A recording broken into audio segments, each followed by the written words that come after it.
So when you started your research on Arthur, Alan, did you realise that the books that had been published to date weren't really factual, based on... They've tended to ignore Southeast Wales history, which is copiously recorded. It's detailed recorded, but they sail past it. They go for the princes of North Wales. Well, it'll offend perhaps some people in England.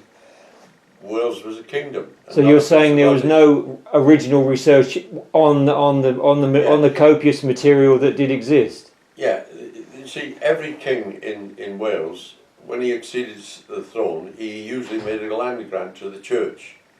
The church never dies. If he won a big battle, he'd grant a few acres to the church in thanks, you see? Yeah. And all these charters were kept in Lancarvan Abbey and the land of charters, right? Yeah. Well, by each king making successive grants down the ages, you had a list of the bishops, which is corrected, right? Correct? Yeah. The bishops were always related into the noble families. Yeah. And the Welsh were very big on genealogy. Yeah. You had lists of genealogy. Everybody's little related to everybody, and the kings in particular. Yeah. Now, when the Normans started infiltrating, they started seizing church lands. And the Bishop of Llandaff took all the charters out to Rome, to the Pope, and said, look, these guys are pitching church lands. Yeah. Now, the Welsh Church was quite separate, so we had to do a deal with the Pope and get in with the Catholic Church. Right? But nonetheless, the problem was that the Pope said, get off. But it re-established the charters, and the charters were kept. Ah, I see. Which named the king and his brothers and his sons and his wife, and whoever's getting the bishop. As evidence. And so, right down the centuries, you had a rolling list of people. Now, you also had the royal genealogies of the kings, and there's copious histories of Glamorgan and Gwent. For some reason or other, it may be to protect the English idea of princes of Wales, right? Yep. Being the English king's eldest son. It may be that. They've tended very much to say no kings in Wales, which is ridiculous, right? Yeah. It's ridiculous. Because they're the best attested kings in Western Europe. So they saw them as a threat then, because they were... They may be a threat to the sort of set up in London. The English king says his son's the Prince of Wales. Because that genealogy goes back to Brutus, which goes back to Rome, which goes back to Aeneas, which goes back to Troy. And if you want to find the Arthurian battle sites, you can find them because they're listed and named, and you can find them on the old maps. So you find where Arthur lived, and Arthur 1 and Arthur 2. He's not one big king that lived 150 years, he's two. A lot of the evidence is on maps, isn't it? Names of fields. Yeah. The evidence is written in the land, on the fields. Yes. If there was a battle site, they named it. Yeah. Where was the Battle of Baden? Well, it's in Munid, Baden, in the Moistake Valley. You go up there, and if you go to a battle site, you'll always find big grave mounds. Because the one thing they had to do after a battle was get all the dead guys and bury them quick. If you left them lie around, you'd have disease. Yeah. And usually there's two grave mounds, one for the enemy, one for yours. Yeah. And battle sites are easy to find. You can find one in Camlan, you can find Baden, and the battle sites are easily traceable by the grave mounds and the place names. They're named. But for some reason, nobody wants to look at South Wales. It's a dead area, you mustn't go near it. And I think it's got to do with the English king calling his son Prince of Wales from Gwynedd in North Wales. So that stems from Henry VII or something, the Tudor, the Tudor dynasty? No, it goes back to Edward I. Yeah, really. Like that, you know. Yeah. And it's a nonsense. So you had a prince in Powys in the north east, you had a prince in Gwynedd in the northwest, you had princes in the southwest, in David, right? But your kings were in Glamorgan and Gwent and Brecon. That's where the kings were. And by resurrecting these kings, now the thing is, when the Normans started invading, they started seizing church land. So the bishop took all the charters and all the histories to Rome. And the Pope said, hey, this is all right, because the Pope wasn't running Wales. It was a separate church. Yes. So they got the Welsh into the Roman church. He had a good deal, but he also said, get off. Get off the land, stop it. And did that happen? Yes, you wouldn't argue with the Pope, he'd excommunicate you, you'd rot in hell the rest of eternity, so you not going to argue with me. Edward listened then, Edward the First listened. It wasn't as Edward so much as barons and other chances and dukes and things, chancing an arm, When did you realise that Arthur had to be two people if you go by the original documents? Because he fought the Romans as well, didn't he? Yeah. So say, in the legends. Arthur first and Arthur second. And there's 100 years or more. When did you tumble to the fact that there was an Arthur the First then? Oh, quite early on. Is that right? It couldn't possibly be, But we found that the Welsh, in order to keep your land, you kept the genealogy. You had it from your father, your grandfather, your great-grandfather, and so on. Yeah. Or it switched to an uncle sometimes. So genealogy was a Welsh obsession. Yes. It put you in place. Now everybody had what they call it, indispensable ancestor. Does this make sense? Yeah. So a man had mother and father, right? Yeah. 2 lines. He had 4 grandparents. Yeah. 4 lines. He had 8 great-grandparents, right? In the end, everybody had what they called the indispensable ancestor. Because it goes 4, 64, 128. Everybody had a king somewhere. Or a big prince. Everybody had somebody. Mm-hmm. And so the indispensable ancestor, they were genealogy mad. Mm-hmm. So tracing them was easy. Now the other thing was, it was the custom of the king to make a land grant to the bishops when he became king. Or if he won a big battle, he'd make a, not huge acreage, but a land grant to the bishops. Well, the church doesn't die. So when the land grant was made, the clergy would sign, but the king would sign, and so would one of his sons, and the senior people. Yeah. The nobles. And those documents were kept? Those documents were kept by the church. The church don't die. Yeah. Well, the Bishop of Llandaff just took the lot to Rome, and the Pope went through and said, hey, this is genuine. Get off this church land. So where are the Normans and the others coming into Wales had to get off the land. So where are the charters now? Oh, they're still in Rome? No, they'd be in the National Library. So they came back from Rome? Oh, they've got them. They still exist. Yeah. And copies were made, obviously. Yeah. So the Llandaff charters actually give you the succession of kings down the ages. So you actually realise that Arthur I and Arthur II were related? No, there was also histories which are ignored. There are 3 or 4 histories in South Wales. Yeah. Don't look at them, It's all about Brutus and the Trojan War and that sort of thing, Is that right? Well, Brutus and the Trojan War is the problem. Because somebody in England or somewhere said the Trojan War is 1300, 1400 or even 1200, then they settled on BC. 1200 years before Christ. Yeah. It's actually 638 before Christ. Mm-hmm. Now, the minute you establish the correct date of the Trojan War, history goes like that.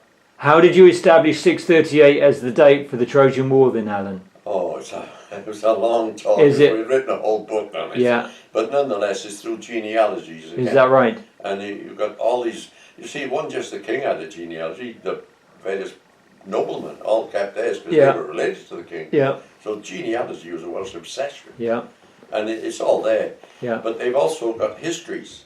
And when you read the histories and start to place them with the personalities, then you come up, it all knits together. Yes. Follow me? Yes. And it's a complex business. Yes. But the Welsh histories are perfectly correct.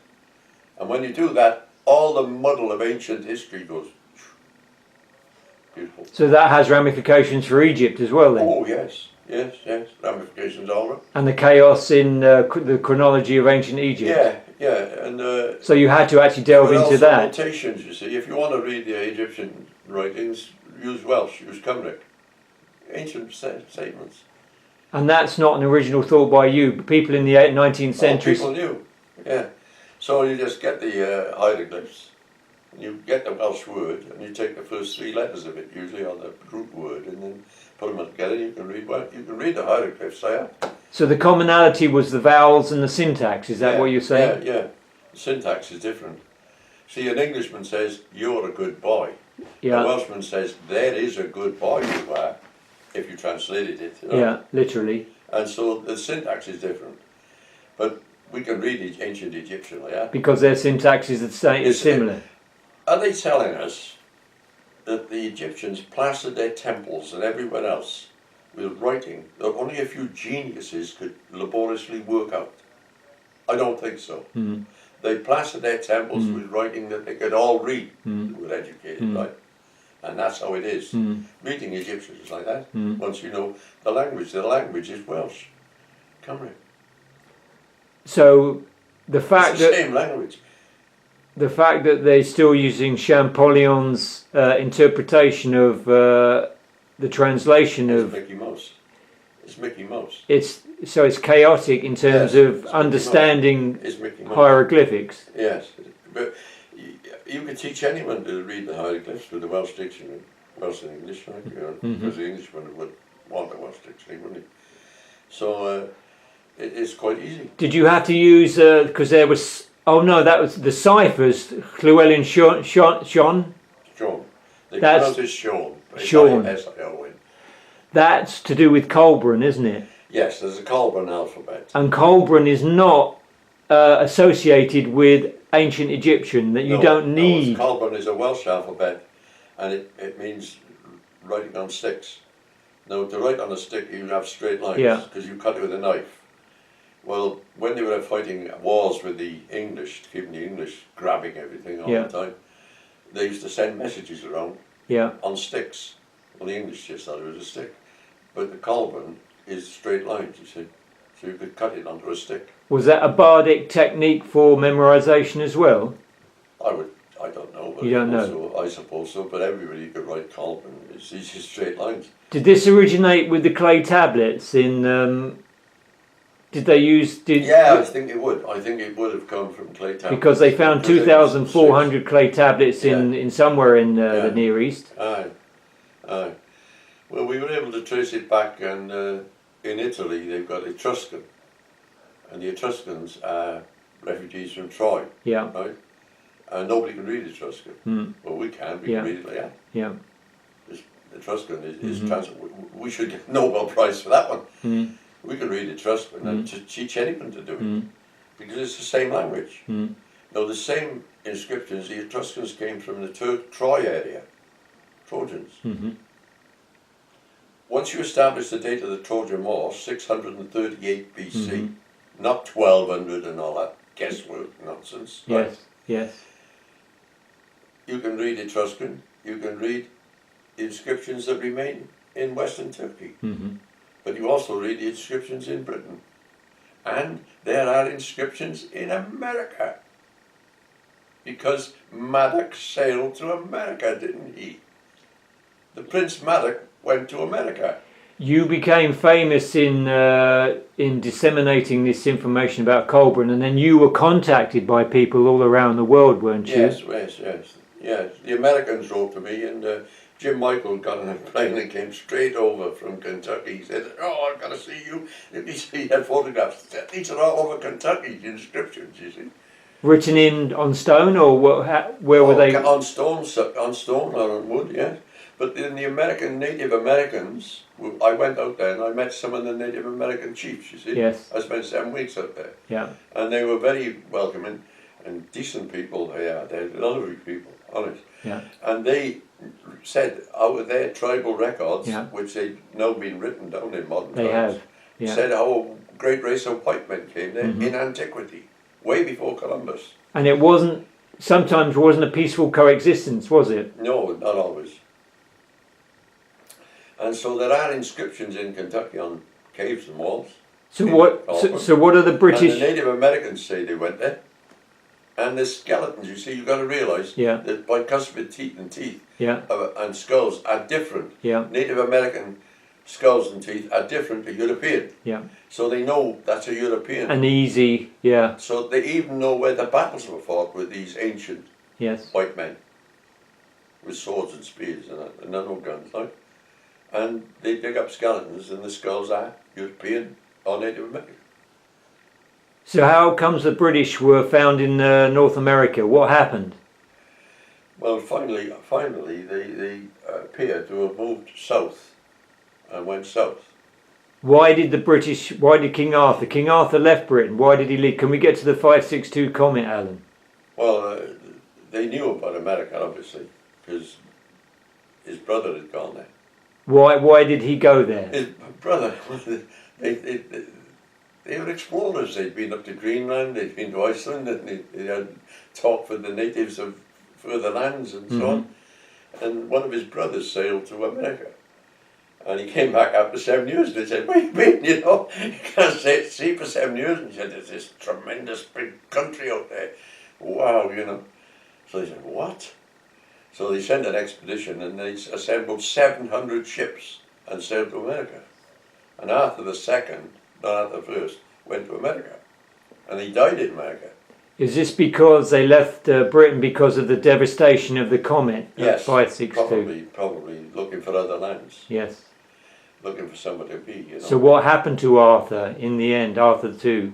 He died in America. He was, yes. And they embalmed him and brought him back in the ship. And you There's poetry telling you all this. Is there? It's ancient Welsh records telling you all this. You don't read them. They can't get it that the Welsh discovered America. In the one thing they weren't going to do was tell the English. 562, 548. Yeah. Then that era, you know.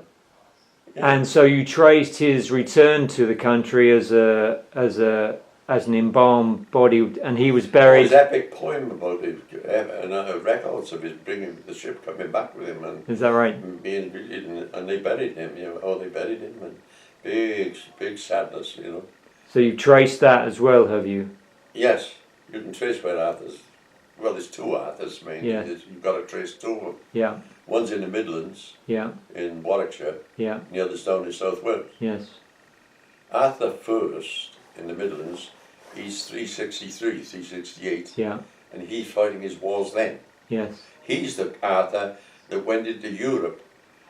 You see, Magnus Maximus was in line to be emperor. He married a British wife, and he had sons. One of them was Arthur. But then he married a second wife, who was a Roman descent. And that really helped him with trying to become emperor of Rome. Yeah.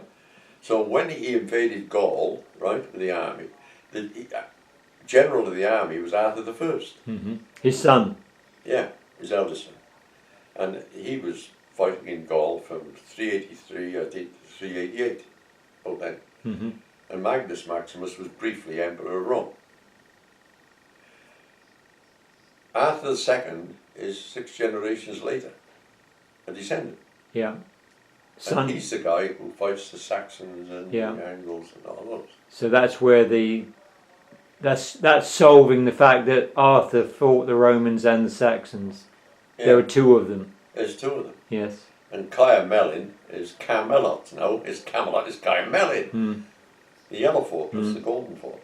So you trace... You can trace all these sites quite easily. Quite easily. Yeah. You can trace the battle sites. Battle of Baden's no problem. There's mud at Baden. Go up there. And Camlan is another one. You know, this is called Camlan. And why they don't go to a place called Camlan, looking for Camlan battle, I do not know. It's just crackers. And so you can trace the whole dynasty, you see. And Morgan Moonvour is the son of Morgan the Great one, the generous one. He's the son of Arthur II, you see. And so the whole genealogy is related. The Welsh were genealogy mad. Yes. They kept genealogies. Yes. And everybody had the indispensable ancestor. You have mother, father, grandparents, 4, 8, 16, and then, wow, in the 32 is the right one. So you go back to that one. Is that right? The indispensable nobleman. Yeah. Every Welshman had the indispensable ancestor. Son of, Sooner or later, you get 128, 100, you're going to find thousands. the indispensable ancestor. And so that actually brought the nation very tight together. Mm-hmm. This idea of Mm-hmm. indispensable, everybody was the same. So some were people were more important than others, but they were the same. So you've got Arthur the First was the son of Magnus Maximus Mm-hmm. by his first wife, Kindred, Mm-hmm. and Arthur the Second is the son of King Myric. Mm-hmm. Myric is Morris. Well, Magnus and Myric, easy to mix them up. And they sloppy historians. I don't think the English thought Welsh history was very important, Mm-hmm. And of course the monks at Glastonbury wanted to make some money. They were impoverished and had nothing, and so they invented this idea that Arthur was buried at Glastonbury, which wasn't even founded until 400 years after he died. And so... And the pilgrims came flooding in. And the money rolled in. Yeah. And the money rolled in. Yeah. But the Welsh histories are very clear, still who he is. Mm. But who wants to read Welsh histories? They're not important. Mm. Mm. It's as if the Welsh were Icelanders or Spanish or something, you don't read that. Mm-hmm. Well, you read Scots history, you read Irish history, English history. Why are they avoiding Welsh history?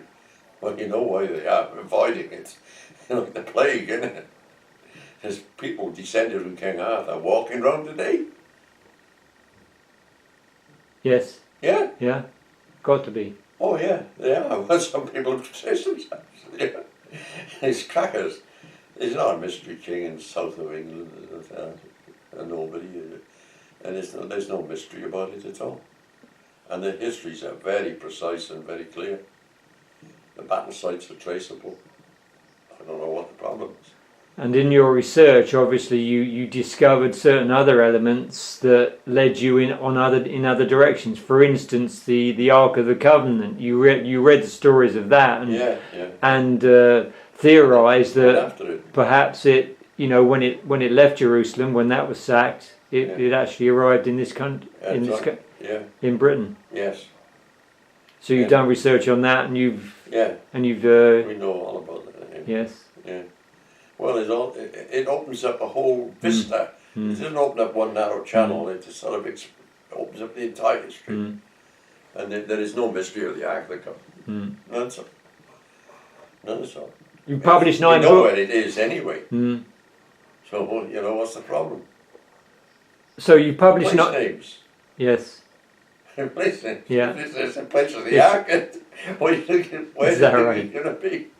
They don't read Welsh place names. And the Welsh, when I was young, we were taken down to West Wales, because the house was bombed in Cardiff, my grandmother's house, kids down there. And we went to the school, but we couldn't go to the school because they were all teaching in Welsh and we spoke English. So they had to fetch us back to Cardiff, But at the end of the day, people talked to us and told us things. The older people would pick you out and think, you're a bit bright, but tell you a few things. And if you started putting these things together and remembered them, and I got a good memory, then things started to make sense, Things started to make sense. And I lived in the only house in Cumdewi. It was owned by Dai Cumdewi, David Roberts, Dai, a distant cousin of my mother. And he and his brother Duff had been a ship gun running to Spain, selling guns in the Spanish Civil War.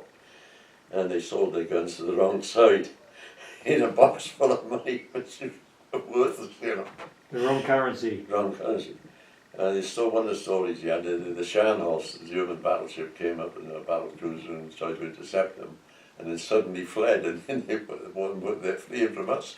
But an even bigger British battleship had appeared at Rodney, and the Germans decided to go away. He had these stories about that they made a lot of money, and he gave it to my cousin Billy Davis. I wanted this box of money because I keep things. I don't throw it away. I'm a miser like that. And a few years ago, it's about 10 years now, more maybe more. The government in Spain decided they would recognise people who had lost out by having the wrong money. They had the money on the side that lost, you see, and that they would reimburse them. Of course, I went, where's this bloody money, pal? Where's this box of money? Oh, he threw it out, he said. threw it out. I said, just chucked away a million. Oh, crackers, it's a crazy world, isn't it? Yeah.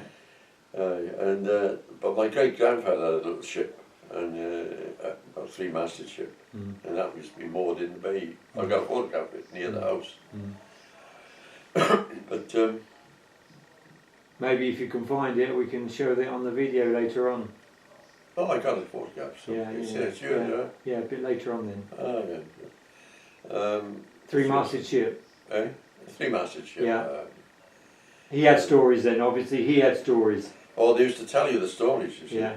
About, and in those days, there was no aeroplanes, no foreign travel. People were born in, say, town and lived there all their lives. And maybe once over another town a few miles away, but people didn't move much. They were static. There were others who moved, cattle traders and things like that, but they were the people who had the yarns, you see, and talk and stories. But people didn't move much, and so it was handed down locally, you see, in the area. But there's no doubt that Cwm Dewi means the little valley of one with God, who is JC, and there's a grave. Can't be anybody else, can it? So he came in 37 AD then? Yes, Jesus, 37 AD. With the Holy Family. Jesus is, they put his grave, they didn't hide it, they put it in this place where it could be seen right round the bay. Is that right? Yeah, so if you went there, you'd be seen. Yeah. Huh? Yeah. It's better than hiding it. They knew what they were doing. But all the place names fit perfectly. Well, crackers, isn't it? Crackers.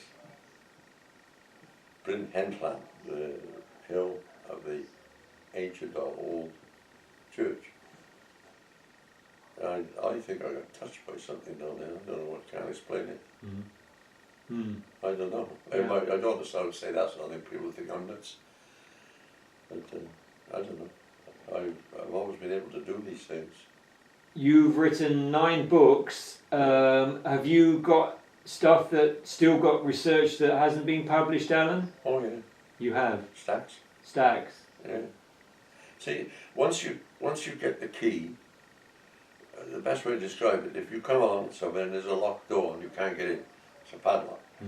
But once you find the key, you open that lock, you open the door, and everything in the room is available to you.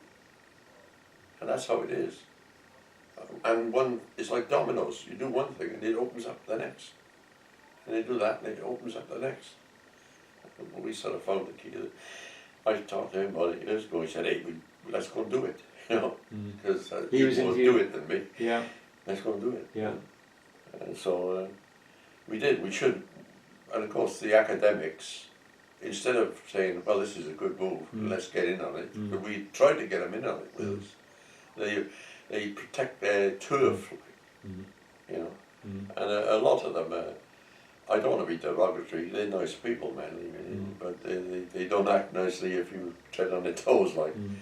But they are little more than school teachers. They get the books, they read the books, and they tell the students what's in the books. And if one of them writes a book, it's merely a mishmash or an appendix or an extended version of what's in the books anyway. Nobody dares to sort of question the fact that it's all wrong. Right from the start. Right from the start. Yes. Brutus, the Trojan War. Yeah. We tackled the Trojan War. Yeah. And it's dead easy once you click on. And it's 638 BC, not 1200 BC, which is causing chaos in history. Right?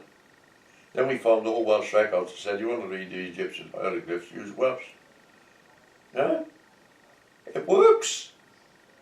So the Egyptian hieroglyphs don't require years and years of study and all sorts of... 3 languages, yeah. You could teach a 10-year-old. Yeah. So the Egyptian hieroglyphs, they plastered their temples and their palaces with these writings. They didn't put it up and say, ha ha ha, none of you can read that. They put up writing that everyone could read who was educated. And that's how it works. It's so simple, actually it's frightening. But because you stepped on toes, Alan, you had trouble publishing, didn't you? Well, academics, they don't mind little gradual changes, you know, because they are They're in control. They have to they're be. living teaching people, and they believe that what they're teaching is correct. They're not dishonest people, right? Let's get it right. And they're not stupid, but they've been taught that's the way it is, and so they repeat it. You come along and say, just a minute, there's a little change, that's okay. You come along and say, hey fellas, you know, It's all wrong. it's all wrong, let's start again. Yeah. And they are in trouble because they've been teaching people, but it's too big a change for them. I mean, so you did But struggle finding. Joe Public is much more understanding Yeah. than they appreciate. But you've had trouble disseminating your ideas, haven't you, because of your trouble with publishing your books, haven't you? Oh, And you've had income problems as well. Yeah, what happened, you see, you go to a London publisher, he gets your manuscript, he gives it to an Oxford or Cambridge or London academic. Yeah. Who's, throws a fit, Yeah. can't have that, Yeah. and you get nowhere. Yeah. But you see, it's not that long ago that I can remember in school, I was 13, the end of the war, and the Americans dropped atom bombs on Japan.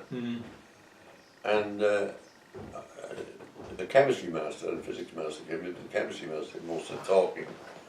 And he said, no, listen, you've heard about the bombs dropped in Japan? Yeah, great, you know, killed 1,000 of them. Oh, great, the more Japanese you killed, for us was better, you know, we were fighting a war. He said, well, the thing is, you know, that we've always thought and taught that the atom's the smallest thing it is. It's not. Every atom has got 2 or 3 little things running around inside it. Nobody said, oh, everybody said, hey, that's good. People welcome progress. Yeah. And I think the academics have missed the point. Yeah. If they came in and said there's been a development, we're getting somewhere, and we were quite willing to join them and join us and share with us, you know, we weren't greedy. And once we could read the records properly, then it told us where to go, and we found some places. Have we? Have you got any more secrets in Yes. your? You have. Yes. If you want to read the Egyptian hieroglyphs, use Welsh. Yeah. It's that easy. Yeah. Honestly, it's a piece of cake. It's a piece of cake. And the Egyptian hieroglyphs aren't sort of convoluted secret writing that only a genius professor can read or whatever. It's dead easy. The man in the street would be able to read it. I mean, it doesn't make any sense any other way, does it? So we expanded outwards and we finished up tracking things in America, South America. South America. You know, Maddox sailed to America, but he didn't go in 1400. He went in 565 or something like that. He's the wrong Maddox, and he's not from North Wales. He's a Morgan man. Yeah. Yeah. And of course, you've the stuff in the Odyssey that you said. Okay, so and the Colburn alphabet went to Australia and New Zealand because you've had people contacting you from there, haven't you? Yes, the New Zealanders offered to fly me out there. I didn't go. I should have. You know, because the inscriptions out there. Yeah. I should have gone, but I was busy. I was tied up. You know, there was so much coming at us. Yeah. What it amounts to with the Odyssey, if people want to know, I did it all that. You have to find the start point of the voyage, and you have to find voyages recorded elsewhere. Yeah. Well, the Egyptians record a voyage twice in Egypt. Is that right? And it starts off in the Red Sea. It goes down the Red Sea, and it turns then eastwards, and it goes to India. Now, somebody around 650, because that's the correct date for all this, sacked a big city and robbed it and took all the loot, right? Yeah. That's the story in the Odyssey, really, isn't it? And the name of that city? The name Mohenjo-Daro. Mohenjo-Daro. A great trading city on the coast of India and a smaller city south of it were smashed up and raided around that right period, 650-ish, right? Yeah. Now, that is the start. Now, it's clear that some of the fleet took the loot back up to Egypt because the Greeks were running Egypt. Yeah. And then on the coast of Egypt, all this Egyptian stuff is a mess. The rest of them sailed south and you can track them down to Ceylon, and they describe the various islands they go to. Mm-hmm. Some are aggressive people, some are polite, some are primitive, and they get to one island where they're cannibals. Borneo. They were eating people in Borneo in 1920. And they then go to another island where they're very docile, limited numbers of people, and quiet. Australian Aborigines. The description's perfect. Mm-hmm. They go to another island where they're tough guys, well armed, well organised, not unfriendly, but tough. Can't stay. New Zealand, the Maoris. Mm. They then sail south, and they get to an area where it's light 24 hours a day. The South Pole in summer, is it? They go back to New Zealand, the Maoris, and they say, how do we get home from here? And they were all talking about it. They said, you have to sail around a cape, which is terribly dangerous. And only one ship we know of has got round it, But there is a passageway through, that you can sail through a narrow passage. It's tidal, it's a bit difficult, but you can go through this narrow passage. If you take the map of South America, you'll see the tip of it is split off. And there's a seaway goes through the Strait of Magellan. Mm-hmm. So the tip of South America is not part of the continent. Mm-hmm. They talk about it, and they said that the tides are difficult, it's a very dangerous passage. Well, of course, the Atlantic tides and the Pacific tides don't match.